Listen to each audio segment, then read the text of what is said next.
नमस्कार। आज हम नीति शतकम के श्लोकों की व्याख्या के क्रम को ही आगे बढ़ाते हुए 12वें श्लोक से प्रारंभ कर रहे हैं। 12वां श्लोक इस प्रकार है। शास्त्र उपस्कृत शब्द सुंदर गिरः शिष्य प्रदे आगमाः विख्याताः कवयः वसन्ति विषये यस्य प्रभोः निर्धनाः तत् जाड्यं वसुधाधिपस्य सुधिः तु अर्थं विनापि ईश्वराः कुत्स्याः कुपरीक्षकाः हि मणयः यैः अर्गतः निपातिताः। यहाँ ऐसे राजाओं की कवि ने भर्त्सना की है जो विद्वानों का आदर नहीं करते हैं। शास्त्र उपस्कृत शब्द सुंदर गिरह, शास्त्रों से, व्याकरण आदि शास्त्रों से परिशुद्ध सुसंस्कृत शब्दों से सुंदर गिरह, सुंदर वचनों वाले, सुंदर वाणी वाले, शिष्य प्रदे आगमाः, शिष्यों को आगमों का, शास्त्रों का ज्ञान देने वाले, विख्याताः कवयः, प्रसिद्ध कवि, यस्य प्रभोः विषये, जिस प्रभु राजा के विषय राज्य में निर्धनाः वसन्ति, दरिद्र होकर, निर्धन होकर वसन्ति रहते हैं। तत् जाड्यं वसुधा अधिपस्य, तत् वह निर्धनावस्था, वसुधा अधिपस्य जाड्यम, राजा की जाड्यम मूर्खता या अज्ञानता है। तो विद्वानों की ऐसी दरिद्र अवस्था, निर्धन होकर रहना, उस राजा की ही अज्ञानता को, मूर्खता को सूचित करता है। सुदयः तु अर्थम विना अपि ईश्वराः, सुदयः विद्वान लोग तो अर्थात तो अर्थम विना अपि, अर्थम बिना, धन के बिना, अपि यानी भी, ईश्वराः पूज्य होते हैं, पूजनीय होते हैं। कुत्स्याः स्युः कुपरीक्षकाः, वे कुपरीक्षक, कुपारखी ही, कुत्स्याः निंदनीय, निंदास्पद, स्युः होते हैं। ही का अर्थ है क्योंकि, तो ही कुत्स्याः कुपरीक्षकाः स्युः, क्योंकि कुपरीक्षक या बुरे पारखी लोग ही कुत्स्याः निंदा के भाजन बनते हैं। यैः जिन्होंने मणयः अर्गतः पातिताः, मणियों को, रत्नों को, अर्गतः पातिताः, अर्गतः मूल्य से, पातिताः पतित कर दिया है, नीचे गिरा दिया है। तो यहाँ कवि भर्तृहरि ने बुरे पारखी, कुपारखी के माध्यम से, पारखी के उदाहरण द्वारा राजाओं को सचेत किया है, सावधान किया है, उन्हें समझाया है कि सदैव राजाओं को विद्वानों का आदर सत्कार करना चाहिए। किसी भी राजा के शासन में, राज्य में विद्वान कभी भी दरिद्र अवस्था में, निर्धनावस्था में न रहे, क्योंकि विद्वानों को धन का लालच और लोभ नहीं होता है। विद्वान सदैव ज्ञान रूपी ऐश्वर्य से युक्त होते हैं, उनके ज्ञान की सर्वत्र पूजा होती है, क्योंकि कहा भी गया है विद्वान सर्वत्र पूज्यते। चाहे उनके पास धन नहीं हो, फिर भी अपनी विद्वत्ता और ज्ञान और विद्या के कारण वो सदैव पूजनीय होते हैं। तो ज्ञान रूपी ऐश्वर्य से वो सदैव संपन्न होते हैं। यदि कोई विद्वान किसी राजा के शासन में गरीब होकर रहता है, तो उससे उस राजा की ही अज्ञानता, मूर्खता, अल्पज्ञता सूचित होती है। विद्वानों की विद्वत्ता या उनका महत्व, उनका सम्मान कभी भी कम नहीं होता। जैसे मणियों और रत्नों के वास्तविक मूल्य को न पहचानने वाले जो कुपारखी है, जो रत्नों का सही अंकन नहीं कर सकते, तो उससे उन पारखियों की ही अज्ञता सूचित होती है, उनके ज्ञान पर ही प्रश्न चिन्ह लगता है। इससे रत्नों का महत्व कहीं कम नहीं होता है। रत्नों का या मणियों का महत्व तो उतना ही रहता है जितना वास्तव में उनका महत्व है। उनकी सही परीक्षा न करने वाले, सही रूप से उनकी पहचान न करने वाले कुपारखियों की ही सदैव निंदा होती, वे ही सदैव निंदा के पात्र बनते हैं जो वास्तव में मणियों के या रत्नों के सही मूल्य को नहीं पहचान पाते हैं। तो राजाओं को सदैव विद्वानों का आदर करना चाहिए। यही महाकवि ने कूक पार्कियों के दृष्टांत के द्वारा यहाँ समझाया है।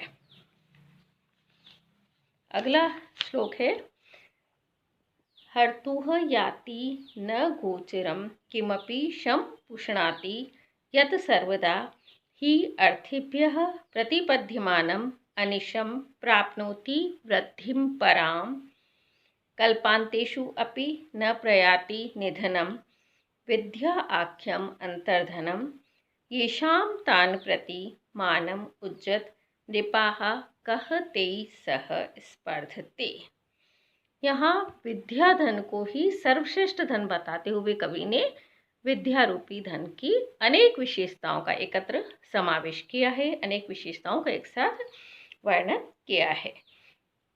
हर्तुः याति न गोचरम किमपि शम पुष्णाति यत् सर्वदा। यत् अर्थात जो विद्या रूपी धन हर्तुः चुराने वाले के गोचरम न याति दृष्टिपथ में नहीं आता है, अर्थात चोर को भी जो विद्या धन दिखाई नहीं देता है, किमपि और किसी भी शम, शम का अर्थ है कल्याण या सुख को, सर्वदा सदैव पुष्णाति बढ़ाता है। तो सदैव किसी अनिर्वचनीय सुख या कल्याण या हित को बढ़ाता है। उस जिसके पास विद्या रूपी धन है उसका सदैव वो हित करता है, कल्याण करता है। ही अर्थेभ्यः प्रतिपद्यमानम अनिशम, ही क्योंकि अनिशम निरंतर, अर्थेभ्यः प्रतिपद्यमानम, अर्थेभ्यः याचकों को, याचकों से तात्पर्य है पात्र लोगों को, शिष्यों को, विद्यार्थियों को प्रतिपद्यमानम दिया जाता हुआ भी पराम वृद्धिम प्राप्नोति, अत्यधिक वृद्धि को प्राप्त करता है। क्योंकि कहा भी गया विद्या के लिए जो जो खर्चे त्यों बढ़े, जितना विद्या को अधिक वितरित किया जाए, लोगों को में बांटा जाए, उतना ही वो अधिक बढ़ती है, ज्ञान अधिक बढ़ता है।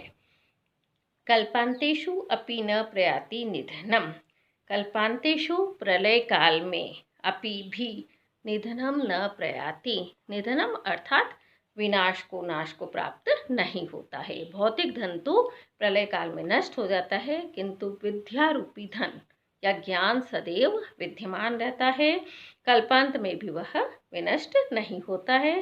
विद्या आख्यम अंतर्धनम, ऐसा विद्या नामक अंतर्धन, भीतर आच्छन्न धन, गोपनीय धन, गुप्त धन, येषाम जिनके पास है, तान प्रति उनके प्रति, नृपाः हे राजाओं, मानम उज्जत, मान को छोड़ दो, अहंकार को, गर्व को छोड़ दो, गर्व का परित्याग कर दो।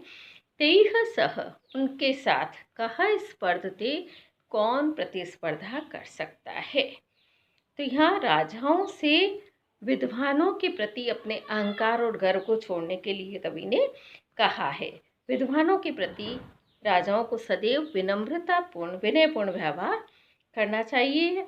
उनके प्रति अहंकार या घमंड युक्त व्यवहार नहीं करना चाहिए, क्योंकि भौतिक धन संपदा तो नष्ट हो सकती है, लेकिन विद्या या ज्ञान कभी नष्ट नहीं हो सकता है।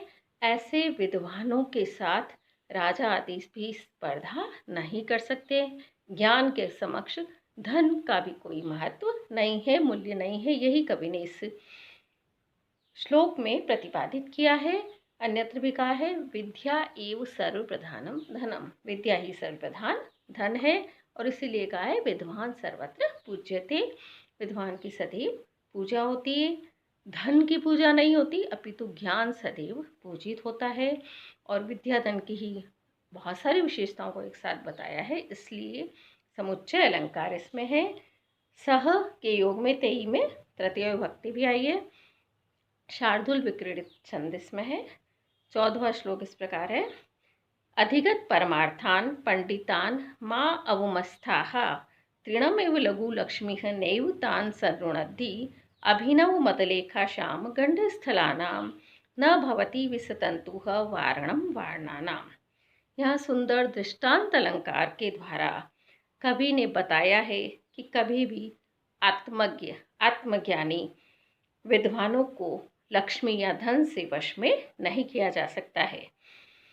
अधिगत परम अर्थान, परम अर्थ अर्थात तत्व ज्ञान को अधिगत जानने वाले, तत्व ज्ञान प्राप्त करने वाले पंडितान पंडितों को, ब्रह्मानंद में लीन ज्ञानियों को, आत्मज्ञ पुरुषों का माँ अवमस्थाहा, अवमस्थाहा माँ अनादर मत कीजिए, अनादर मत करो। तृणम इव लघु लक्ष्मी है, तृणम इव तिनके के समान, लघु लक्ष्मी है नगण्य लक्ष्मी, तुच्छ लक्ष्मी, तान नीव सरुणति, उनको नहीं रोक सकती है, उनको नहीं बांध सकती है, उनको वश में नहीं कर सकती है। जैसे तिनका अत्यंत हल्का होता है, उससे किसी को बांधा नहीं जा सकता, रोका नहीं जा सकता, वैसे ही आत्मज्ञ पुरुषों के लिए, आत्मज्ञानियों के लिए लक्ष्मी या धन तिनके के समान ही तुच्छ और नगण्य होता है। धन से उनको किसी भी प्रकार से प्रलोभित नहीं किया जा सकता है, अपने वश में नहीं किया जा सकता है।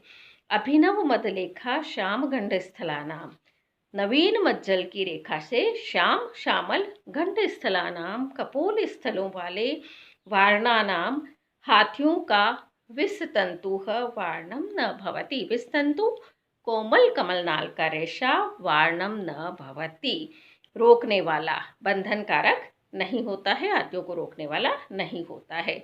तो जैसे कोमल कमलनाल के रेशे से मदोन्मत्त मदजल स्त्रावी, जिनमें कि मज्जल जब श्रवित होता है तो हाथियों में ताकत और अधिक बढ़ जाती है, तो मज्जल स्त्रावी मदोन्मत्त हाथियों को जैसे कोमल कमलनाल के रेशे से नहीं बांधा जा सकता है, वश में नहीं किया जा सकता, नहीं रोका जा सकता है, वैसे ही आत्मज्ञानी तत्वज्ञानी महापुरुषों को, विद्वानों को भी तुच्छ लक्ष्मी से या धन से अपने वश में नहीं किया जा सकता है। तो यहाँ पूर्वार्ध और उत्तरार्ध में बिंब प्रतिबिंब भाव होने से दृष्टांत अलंकार है। तृणम इव, तिनके के समान, उपमा अलंकार भी यहाँ है।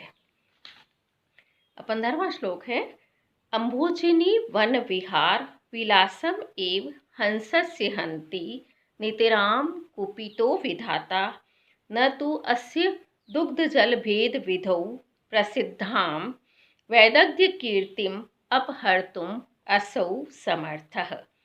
यहाँ हंस और ब्रह्मा की वृत्तांत द्वारा राजा और विद्वान पुरुष के व्यवहार का यहाँ बोध कराया गया है। अम्भोजिनी वन विहार विलासम एव, अम्भोजिनी वन विहार कमलिनियों के वन में, विहार यानी आनंद, विलास क्रीड़ा, तो कमलिनियों के वन में विहार यानी विचरण या क्रीड़ा के, विलासमेव विलास को ही, आनंद को ही, कुपितः विधाता क्रुद्ध हुआ, विधाता क्रोधित विधाता, हंस से हंस के, नित्राम नित्राम यानी पूर्ण रूप से हंति नष्ट कर सकता है। फिर इसे देखें, विधाता, विधाता या ब्रह्मा, ब्रह्मा का वाहनी हंस है, तो ब्रह्मा कुपितः क्रोधित हुआ, क्रोध युक्त होकर, हंसस्य हंस के, अम्भोजिनी वन विहार कमलिनियों के वन में विहार, विहार यानी विचरण करने के, विलासमेव सुख को ही, आनंद को ही, नितराम हंति पूर्ण रूप से नष्ट कर सकता है। न तो अस्य दुग्ध जल भेद विधौ प्रसिद्धाम, तू किंतु असौ, नीचे की पंक्ति में है असौ, असौ अर्थात वह विधाता, अस्य इस हंस के, दुग्ध जल भेद विधौ दूध और जल को पृथक करने की विधि में, प्रसिद्धाम प्रसिद्ध, वैदग्ध्य कीर्तिम चतुरता की कीर्ति को, चतुरता के यश को, चातुर्य के यश को, अपहर्तुम न समर्थः दूर करने में, नष्ट करने में समर्थ नहीं है। तात्पर्य यह है कि कभी हंसों पर क्रोधित होकर विधाता उनके स्वच्छंद घमंड पर रोक लगा सकता है, उनके स्वेर विहार पर, कमलिनियों के वन में विचरण करने पर, स्वच्छंद विचरण पर प्रतिबंध लगा सकता है, लेकिन हंस में जो नीर शीर विवेकी स्वाभाविक क्षमता है, स्वाभाविक सामर्थ्य है, स्वाभाविक गुण है, उसको विधाता भी नष्ट नहीं कर सकता है। तो इसी प्रकार से राजा किसी विद्वान के स्वच्छंद गमन पर प्रतिबंध लगा सकता है, उसकी सुख सुविधाओं में कटौती कर सकता है, कमी कर सकता है, लेकिन उस विद्वान की विद्वत्ता या उसके ज्ञान को, उसके वैदुष्य को कम नहीं कर सकता है। उसकी स्वाभाविक प्रतिभा और उसके ज्ञान और उसके विद्वत्ता को कभी भी नष्ट नहीं कर सकता है। तो इस प्रकार से यहाँ हंस और ब्रह्मा के अप्रस्तुत वृतांत से राजा और विद्वान के प्रस्तुत वृतांत का यहाँ बोध होता है। तो अप्रस्तुत प्रशंसा अलंकार भी यहाँ है। इस प्रकार से 15 श्लोक तक आज हमने अध्ययन किया। धन्यवाद।